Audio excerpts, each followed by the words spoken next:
बिस्मिल्लाहिर्रहमानिर्रहीम। काफ़ी ॾींहंनि खां पोइ वरी आउं ॿीहर लाइव अचां पियो। केतिरा ई इश्यूज़ हुआ जेके गॾु थी विया हुआ। उन्हनि इश्यूज़ ते मुख़्तसर आउं ॻाल्हाईंदुसि। त असांजी रिक्रूटमेंट जेका आहे उहा हाणे फाइनल फेज़ में दाख़िल थी चुकी आहे। असांखे जेके इनिशियली 49,000 असांजी वैकेंसीज़ हुयूं, जंहिंमां 40,000 खां मथे असां कैंडिडेट्स खे ऑफर एंड अपॉइंटमेंट असां ॾेई चुका आहियूं। बाक़ी जेको प्रोसेस आहे उहो फाइनल स्टेज ते आहे। 49,000 50,000 खां पोइ केतिरियूं ई पोस्टूं आहिनि ॿियूं वरी क्रिएट थियूं, जंहिंमें प्रमोशन्स बि थिया, रिटायरमेंट्स बि थियूं। 7-8 हज़ार पोस्टूं असांजी ॿियूं बि क्रिएट थी वियूं आहिनि, जेके बि असां कैंडिडेट्स खे ॾियूं पिया, ऐं प्रोसेस शुरू थी चुको आहे। ऐं इंशाअल्लाह ताला उहो प्रोसेस बि जल्द खां जल्द कंप्लीट थींदो। कई उन में डिस्टर्बेंसिस आया, लेकिन उन्हनि डिस्टर्बेंस जे बावजूदि बि केतिरियूं ई शयूं जेके आहिनि उहे हाणे शयूं सिधियूं थी वियूं आहिनि। पर उन में अञा ताईं बि केतिरा मसइला आहिनि। उन में मिनिस्टर साहब साईं सरदार अली शाह साहब मीटिंग रखी है 19 तारीख ते, 19 अक्टूबर ते। 19 अक्टूबर को जो मीटिंग रखी गई है, तो उसमें कुछ ड्रास्टिक एक्शंस भी लेने होंगे और कुछ जो है वो स्ट्रिक्टनेस भी देखी जाएगी उसमें। मिनिस्टर साहब ने वार्निंग दी है तमाम डिस्ट्रिक्ट एजुकेशन ऑफिसर्स को कि 15 अक्टूबर तक आप कंप्लीट कर लें अपना रिक्रूटमेंट प्रोसेस, सिवाय सिर्फ उन जगहों पे जहाँ कोई टेक्निकल मसला है, जहाँ जैसे फार्म डी का मसला है, या जहाँ ठटा या सिजावल डिस्ट्रिक्ट में कुछ वैकेंसीज़ ज़्यादा हैं, कैंडिडेट्स नहीं हैं, वहाँ ऐसा मसाइल हैं। अदरवाइज़ बाकी जितने भी डिस्ट्रिक्ट्स हैं उनको मिनिस्टर साहब ने डेडलाइन दी है 15 अक्टूबर। और उसके बाद 19 तारीख को मिनिस्टर साहब ने मीटिंग रखी है, और मिनिस्टर साहब ने कहा है कि मैं डीओ डिस्ट्रिक्ट एजुकेशन ऑफिसर्स को ये मैसेज दे दूं कि 19 तारीख को वो क्लीन स्लेट के साथ आएँ, ज़ीरो बैलेंस के साथ आएँ, सिवाय कुछ एक्सेप्शंस के जहाँ कोई टेक्निकल मसाइल हैं। लेकिन अगर कोई भी इसमें किसी की लेथार्जी पाई गई, किसी की सुस्ती पाई गई, और गैर ज़रूरी तौर पे अगर कहीं भी डिले पाया गया, तो उसी दिन उसी डिस्ट्रिक्ट एजुकेशन ऑफिसर से चार्ज छुड़ाई जाएगी और वो उसकी जगह किसी दूसरे डिस्ट्रिक्ट एजुकेशन ऑफिसर को रखा जाएगा। ये स्ट्रिक्ट वार्निंग है मिनिस्टर साहब की तरफ से। तो इसमें डिस्ट्रिक्ट एजुकेशन साहबान के लिए ये मशवरा है मेरी तरफ से कि वो रात दिन काम करें और 15-16 तारीख तक ये प्रोसेस कंप्लीट कर लें, चाहे उनको रात को ओवरवर्क क्यों ना करना पड़े। और साथ ही जैसे जैसे टीचर्स ज्वाइनिंग करते जा रहे हैं, उनका डेटाबेस आ भी रहा है मेरे पास। कल तक मेरे पास 13,000 टीचर्स का डेटाबेस आ चुका है, बाकी भी डेटाबेस आता जा रहा है। तो हमने आस्ता आस्ता वो एजी सिंध को भेजना शुरू कर दिया है। लेकिन अब एजी सिंध वाले चूँकि वो हमारे अंडर में नहीं हैं, उन्होंने कहा है कि हम एक साथ इतनी आईडीज़ क्रिएट नहीं कर सकते, इसमें टाइम लगेगा। उन्होंने कहा है कि हम मैक्सिमम 5,000 पर मंथ करेंगे। तो इस तरह से तो 60,000 के करीब जो जाके साल के बाद होंगी अपॉइंटमेंट्स, ये तो साल लग जाएगा। बहरहाल ये उनके हाथ में। हम उनको मुसलसल रिक्वेस्ट कर रहे हैं कि जितना जल्दी हो सके स्पेशल टीम्स बनाएं और स्पेशल टीम्स के ज़रिए इसको हल करें। बहरहाल हम अपना काम करें, आगे जो भी है वो उनका काम है, हम उनको फिर भी रिक्वेस्ट करते रहेंगे। IBHM का मसला ये बार बार आ रहा है, और ये फिर सिंध पब्लिक सर्विस कमीशन ने हमें लेटर लिखा है कि इसमें ओपिनियन मांगा है एजी सिंध से कि वो सुप्रीम कोर्ट ने जो डिसीजन दिया है और हाई कोर्ट ने जो डिसीजन दिया है, इनकी रोशनी में आप अपना ओपिनियन दें। इस सिलसिले में मेरी मुलाकात नए एजी साहब से हो चुकी है। उनका रिस्पांस बड़ा पॉजिटिव था और उन्होंने कहा कि चंद दिनों में वो एवेल्यूएट करके सिंध पब्लिक सर्विस कमीशन को लेटर लिख देंगे, और मुझे उम्मीद है कि वो पॉजिटिव लेटर होगा और जो IBHMs हैं उनका मसला हल हो जाएगा। Regularisation of PSTs, regularisation of JSTs and ECTs, जो 2018-19 में जो JSTs और ECTs अपॉइंट हुए थे, उन्हनि जे लाइ इहो सुठी ख़बर आहे त जनाब चीफ मिनिस्टर साहिबु समरी साइन करे छॾी आहे ऐं उन समरी खे हुकुम कयो आहे त उनखे काबीना में रखियो वञे। छो जॾहिं CM साहिबु समरी सही करे छॾींदा आहिनि त पोइ घणो वक़्तु न लॻंदो आहे, घणी देरि न लॻंदी आहे। असां काबीना खे बि समरी मोकिले छॾी आहे ऐं इनशाला ईंदड़ इजलास जेको काबीना जो हूंदो उन में इहो मैटर डिस्कस थींदो ऐं इनशा ताला पॉज़िटिव रिज़ल्ट ईंदी।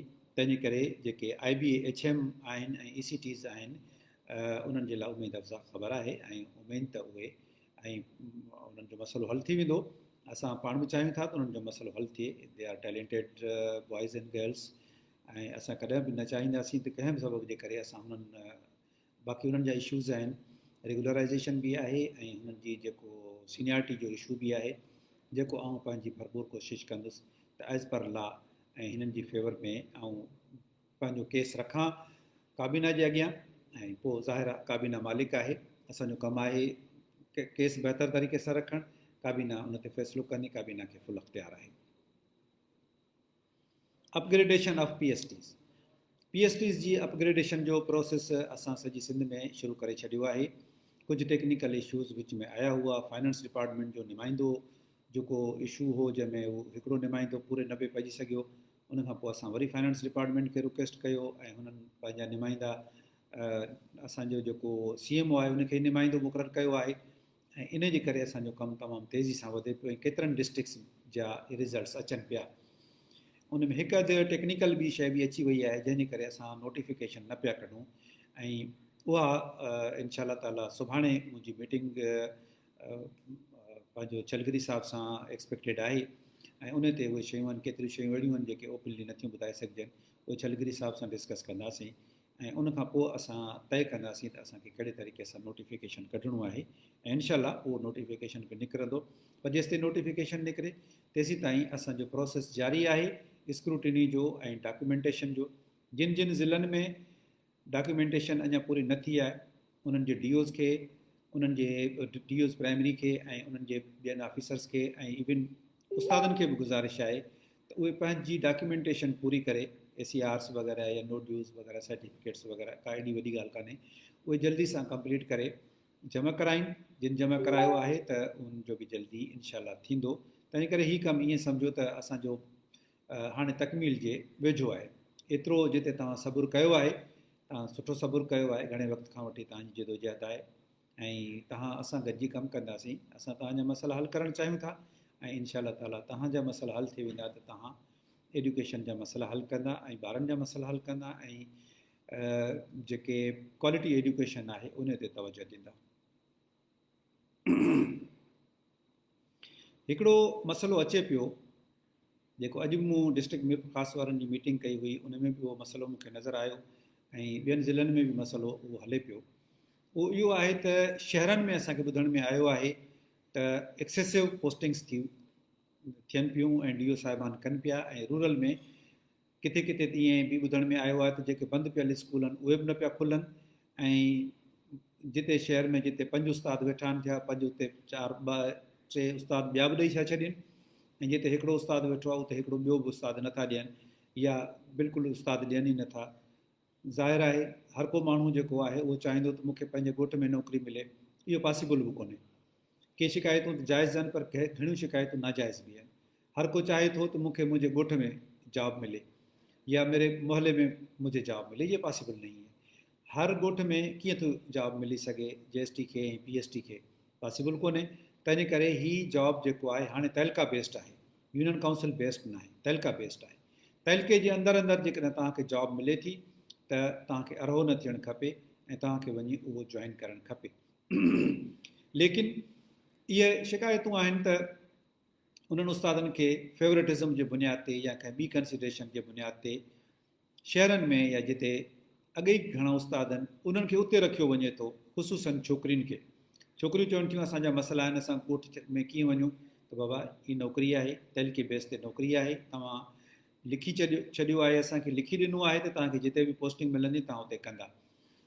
जेकॾहिं तव्हांखे पोस्टिंग मिले थी जिते उते नथा कयो ऐं मॉडिफिकेशन जे लाइ कोशिशि कयो था, तव्हांखे यादि करायां त तव्हां असांखे इहो लिखी ॾिनो आहे, उन में हिकिड़ो जेको तव्हां एक्सेप्ट कयो आहे ऑफर खे, उन में हिकिड़ो जुमिलो लिखियलु आहे त even if I try for my transfer I may lose my job. जेकॾहिं मूं कोशिशि बि कई ट्रांसफ़र जी 3 सालनि खां पहिरीं त मुंहिंजी जॉब वञी सघे थी। तव्हां पढ़ियल लिखियल छोकिरा छोकिरियूं आहियो, महिरबानी करे जेको तव्हां लिखी ॾिनो आहे उन ते अमल कयो, न त ॿी सूरत में पोइ असां मजबूर थी वेंदासीं, 2-4 ॾह माण्हुनि जी असां नौकिरी ख़तमु बि कंदासीं त पोइ जेको आहे सो तव्हांजी अखि खुलंदी। तंहिंजे करे महिरबानी करे न को मॉडिफिकेशन जी कोशिशि कयो, न को ट्रांसफ़र जी कोशिशि कयो, तव्हां पंहिंजी जॉब तव्हां धोई वेंदा। Form D cut off dates का मसला है, ये ज़्यादातर अर्बन एरियाज़ का मसला है, थोड़ा थोड़ा रूरल का भी है, लेकिन ज़्यादातर अर्बन एरियाज़ का मसला है। तो मैं पहले भी कह चुका हूँ कि ये एक लड़के और लड़कियों की एक इनोसेंट मिस्टेक है। ज़्यादातर शहरों में डोमिसाइल और पीआरसी फार्म सी तो बनवा लेते हैं जो कि एडमिशन के लिए ज़रूरी होता है, लेकिन फार्म डी नहीं बनवाते। तो उसकी वजह से जब जॉब का इशू आता है तो उनके पास फार्म डी नहीं होता। ये पॉलिसी की रिक्वायरमेंट थी, वो नहीं था आपके पास, तो मजबूरन हमें 1500, 2000 या शायद इससे भी ज़्यादा कैंडिडेट्स का जो अपॉइंटमेंट आर्डर है वो विथहेल्ड करके रुकना पड़ा। अब इसके लिए भी हमने लिख दिया है, चीफ मिनिस्टर साहब को हमने समरी रवाना कर दी है, उस पर भी यकीनन कोई पॉजिटिव रिज़ल्ट आ जाएगी, लेकिन जब तक ये रिज़ल्ट नहीं आती पॉजिटिव तब तक के लिए उनको भी वेट करना पड़ेगा, हमें भी वेट करना पड़ेगा। मजबूरी है, ये गलती उनकी है, कैंडिडेट्स की गलती है, हमारी गलती नहीं है। इनोसेंट ही सही लेकिन गलती उनकी है। लेकिन ये कभी कभी मुझे सुनने में आता है, मैसेज आता है या लोग कहते हैं कि we are the victims of form D. You are not victims, you are victim of your own lethargy. और आपके अपनी जो कम इल्मी थी, अपनी कम इल्मी को देखें, कानून में कहते हैं कि ignorance of law is no excuse. कोई बंदा कोई कानून तोड़ता है और कहता है कि मुझे इस कानून का तो पता ही नहीं था, तो ये कोई एक्सक्यूज़ नहीं है। आपको नौकरी के लिए फार्म डी चाहिए था, ये एडवर्टीज़मेंट में भी लिखा हुआ था, आपने नहीं बनवाया, वक्त पे नहीं बनवाया, तो ये आपकी गलती है। आपकी गलती को हम सुधारने की कोशिश कर रहे हैं, लेकिन आप ये इंप्रेशन नहीं दें हमें कि आपके साथ कोई ज़्यादती हो रही है। आपने अपने साथ आप खुद ज़्यादती की है, हमने कोई ज़्यादती नहीं की है। वही सूरत हाल डोमिसाइल की भी है। 800 डोमिसाइल्स ऐसे थे जिनके डिजिट्स सिंध के डिजिट्स नहीं थे। हम ये नहीं कहते कि वो सारे के सारे जाली हैं, हम ये भी नहीं कहेंगे कि वो सारे के सारे दुरुस्त हैं। हमने ये डिप्टी कमिश्नर साहिबान को लिखा है कि इन डोमिसाइल्स को वेरीफाई करके दें कि ये डोमिसाइल्स सही हैं या गलत हैं। तो हमें बहुत कम रिस्पांस आया है डिप्टी कमिश्नर साहिबान से। हम बार बार उनको लेटर्स लिख रहे हैं, लेकिन उनका रिस्पांस हमें नहीं मिल रहा। अब हम किसी भी डीसी से रब्ता करते हैं तो वो कहते हैं हम तो बिज़ी हैं इसमें रिलीफ वर्क में। ज़ाहिर है वो बिज़ी भी हैं, इसलिए हम उनको ज़्यादा प्रेशर नहीं कर सकते, लेकिन जब तक उनकी वेरिफिकेशन नहीं होगी तो ज़ाहिर है ये मामला यूं ही रहेगा और ये विथहेल्ड रहेगा। कुछ लोग मुतालबा करते हैं, जो मुतालबात हैं कुछ लोग का जिनका जायज़ मुतालबा होता है, हम उस पर काम भी करते हैं, हम उनसे मुज़ाकरात भी करते हैं और हम उनके मसला हल करने के लिए कोशिश भी करते हैं। लेकिन कुछ मुतालबात जो हैं वो नाजायज़ हैं, वो जायज़ नहीं है। मिसाल जी ॻाल्हि आहे त हिकिड़ो मुतालबो इहो आहे त 40 खां हेठि जेके 30 खां मथे 40 खां हेठि जेके बि आहिनि टोटल सिंध में उन्हनि खे पास कयो। इहो मुतालबो जाइज़ न आहे। 50 खां हेठि 40 ताईं पास थी विया। हाणे जिते बि 40 ताईं असांजा कैंडिडेट अवेलेबल आहिनि त उनखे असांखे हेठि अचण जी कहिड़ी ज़रूरत आहे। जेकॾहिं 40 मार्कुनि ते असां जेका रखी आहे ऐं उन ते असांजूं सभु सीटूं फिल थी थियूं वञनि ऐं कैंडिडेट बची था पवनि त पोइ 25 वारे खे पास करे पंहिंजे लाइ ऐं हुननि जे लाइ मथे सूर पैदा छो कजे। तव्हां ख़ुदि ई चवंदा त जेकॾहिं असांजे लाइ सीटूं न हुयूं, वैकेंसी न हुई त पोइ तव्हां असांखे पास छो कयो। तंहिंजे करे इन मुतालबे खे आउं जाइज़ मुतालबो नथो मञा ऐं तंहिंजे करे इहो मुतालबो न मुंहिंजी ॻाल्हि न आहे, इहा सिंध गवर्नमेंट जी ॻाल्हि आहे। मिनिस्टर साहिब जी खां वठी CM साहिब ताईं काबीना ताईं उन फ़ैसिलो कयो आहे त 40 खां मथे पास आहिनि। 40 खां हेठि वारा जेके आहिनि सवाइ हार्ड एरियाज़ जे ऐं डिप्राइव्ड तइलका जे ऐं ॿिया जेके बि आहिनि उहे फेल आहिनि। तंहिंजे करे इन ते कोई कंप्रोमाइज़ न थींदो।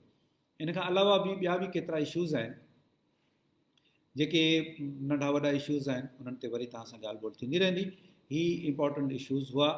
वरी बि आख़िर में आउं DO साहिबान खे चवंदुसि त वार्निंग खे वार्निंग सम्झो ऐं तव्हां पंहिंजी नौकरी, पंहिंजी इज़त, पंहिंजे नामूस, पंहिंजी रेपूटेशन जो ख़्यालु कयो, छो जो इहा सुठी ॻाल्हि न थींदी त 19 तारीख़ जी मीटिंग में तव्हां सभु सीनियर ऑफिसर आहियो, सीनियर उस्ताद आहियो, उन ॾींहं ते तव्हांखे खां चार छॾाई वञे, इहो को सुठो सवण न हूंदो। अल्लाह हाफ़िज़।